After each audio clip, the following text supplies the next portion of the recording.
today I'm sharing the beautiful colors I used in my muted girly nursery accent wall and a tip on how you can save some money in the process. I originally found this accent wall while scrolling through Pinterest, so I have to give credit to Amanda Stein for the inspiration. So to create this accent wall, I used 16 1x2 inch primed MDF boards and painted 4 of each color I chose. The original colors I found from Sherwin-Williams, but they didn't sell them in the sample size, so my tip is to color match at Home Depot using Behr Marquee color sample sizes because that's more than enough paint that you'll need.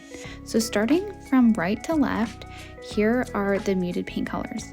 The first one is called Sierra Redwood, and that is Sherwin-Williams 7598. The second one is FOLKSY Gold in Sherwin-Williams 6360.